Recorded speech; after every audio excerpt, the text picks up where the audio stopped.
So, as I'm sure you all know by now, a CR bill to fund the government, keep the government open from shutting down, was passed yesterday in the Senate by a 62 to 38 margin. That means that 10 Democrats supported the bill, while only one Republican did not. So, clearly, obviously, this was a Republican created plan. It cut $13 billion in non defense spending, and of course, it even added a little extra for defense spending, but that's not even the main point. The main point is that, it's a further continuation of this Elon Musk plan of slowly diminishing these government programs that aren't defense spending, that isn't in the Defense Department, further just shrinking the size of the federal government and allowing these corporations to just, create a complete takeover of this government.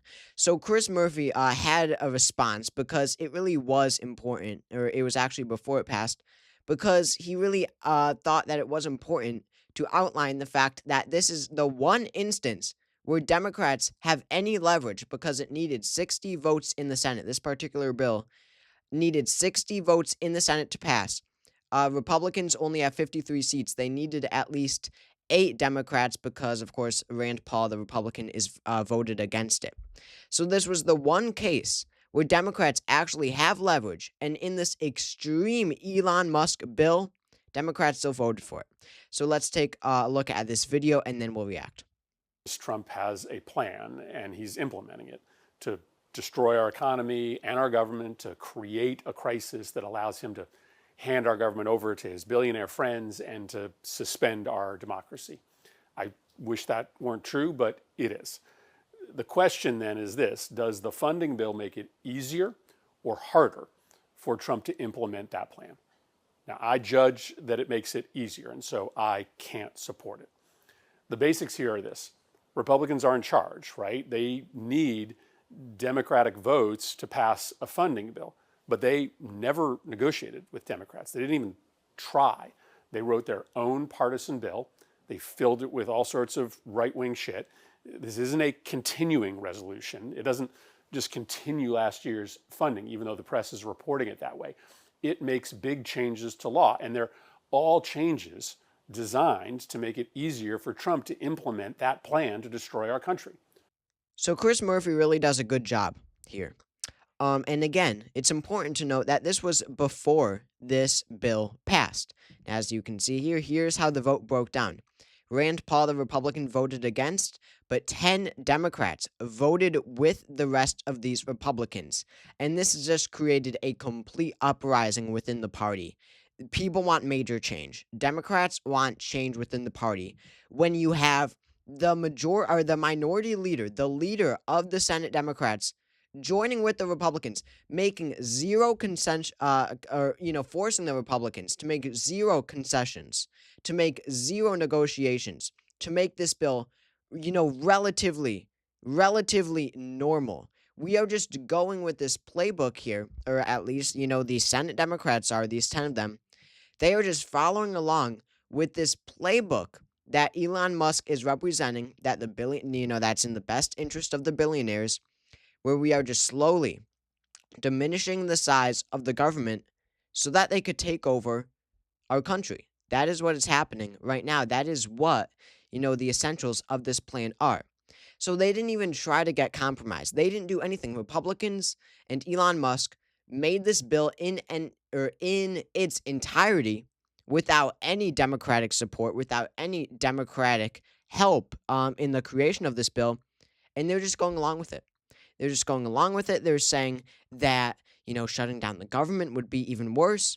Sure, makes sense if this bill was somewhat okay. If this is a slippery slope here, because now they vote for one Elon Musk bill, and I mean it's just a clear example of them. Someone like Chuck Schumer goes around, holds these weird press rallies that nobody cares about, where he tells Elon Musk to please stop what he's doing. And then when it actually comes to, having a chance to do something about it, he doesn't do anything.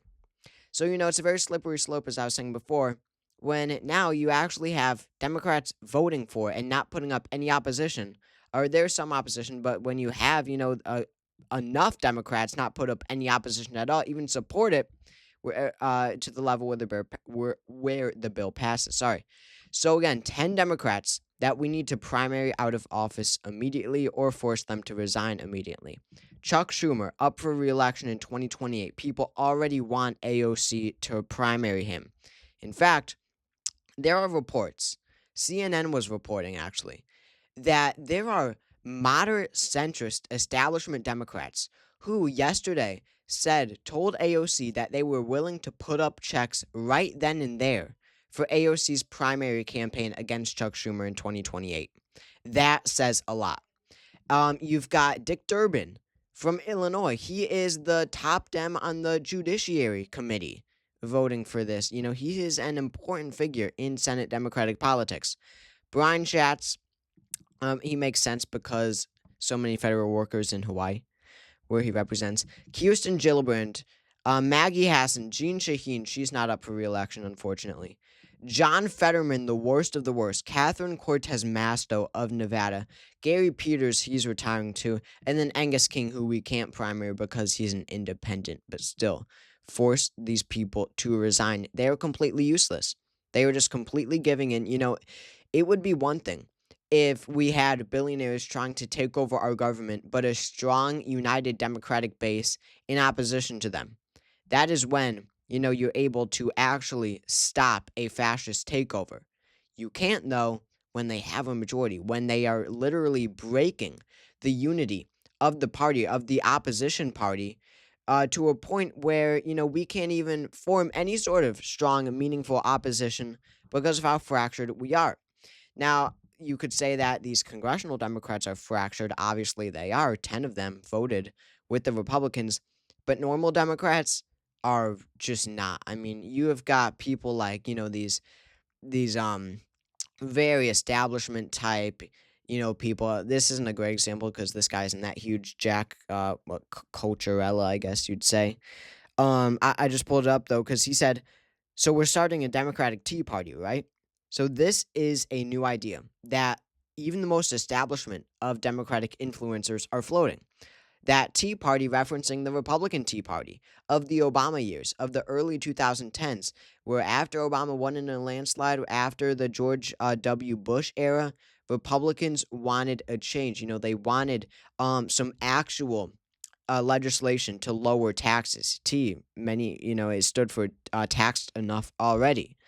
And it was a movement in the Republican Party that completely changed the party forever. You had people being ousted, that you remember Eric Cantor was ousted during this era, high up within the party, just completely out of nowhere. He was primaried out of his seat in Virginia. So that is what a lot of Democrats are hoping we can do now. We're hoping that we can reform this party to make it an actual strong opposition because, as I said before, these people are useless. Chuck Schumer is completely useless when it comes to doing something that could actually prevent a billionaire takeover of this government. They are simply useless people. They are awful at their jobs. In any other job, they would be fired immediately. When it comes to, how useful they are to the cause or to the organization or to the group. So everyone is waking up now. It really took a leftist to, in these Biden years and the first Trump administration even, it's basically all leftist democratic socialists who were saying that the party needed a complete restructure, right? The Justice Democrats, of course. And there was some success with that, right? AOC primary Joe Crowley. You had some other progressive politicians, some Justice Democrats rise up, like Cori Bush or Ayanna Presley or Ilhan Omar, or Jamal Bowman. But there was not, this widespread idea of a revolution. I mean, economic populist leftist revolution was not going to happen in 2018 in that Trump midterm. When the Justice Democrats were at their peak, there was they had support, and that might have been successful in some districts, in some select few urban, very socialist, very leftist districts, but that simply was never going to happen nationwide. But now it's different because now you're seeing, these just standard resist lib commentators. Like, here's this guy's type of content, Jack Cocherella. Just take a look. MAGA flips on, nothing really meaningful, just reacting to get views and all that. Jasmine Crockett, AOC, Bernie, just whatever. Very successful, but whatever. So to see people like this, and it's not just him, it's so many other of these liberal commentators, liberal Democrat, maybe DNC paid in many instances, commentators, just completely revolting. I mean, nobody holds loyalty to Chuck Schumer. Why would any Democrat want to hold loyalty to Chuck Schumer? Nobody likes this guy anymore, and it's really, great to see because it has been clear for years now how useless Chuck Schumer has been as a leader. You know, like what comes to mind first, Build Back Better. That Build Back Better bill was the most progressive legislation economically probably ever. If not, then definitely second behind a New Deal legislation of FDR and the Great Depression. But Build Back Better, the original version that is, not the Inflation Reduction Act, that was nothing. The original Build Back Better bill would have passed if Kirsten Sinema and Joe Manchin supported it. Now, who do we blame most? Obviously, Sinema and Manchin and them being complete sellouts. That's the core reason. But you're telling me that Chuck Schumer, as the leader of the Senate Democrats, cannot, in any way, cannot get these two people, just two people, to support the bill? That is unbelievable. I feel like if any normal person, any normal Democrat who actually cares about anything was in Chuck Schumer's position, they would have somehow, in some shape, way, or form, would have forced Sinema and Manchin to back the bill. I guarantee it would have been possible in some way, but Chuck Schumer seems like did not even try. So it's been useless for years, but it's good that people's eyes are starting to open, that it's now becoming obvious that Chuck Schumer is completely useless at his job. So we cannot just cave to this fascist takeover of billionaires and that's mostly it. But billionaires and just these far right Republicans, conservatives, from taking over our government. We cannot. We actually have to form a strong opposition to these people. And we do that by electing people who actually stand for values that people like. Universal health care, Medicare for all, single payer system. I could go on and on and on. So that's where things stand right now with the whole, Chuck Schumer situation. I also want to throw this in. You're on the bad side when you have Jamie Harrison. Or I'm sorry, yeah, Jamie Harrison opposing you. Jamie Harrison has almost never taken a good take of his life, but he is absolutely right here. Vote no.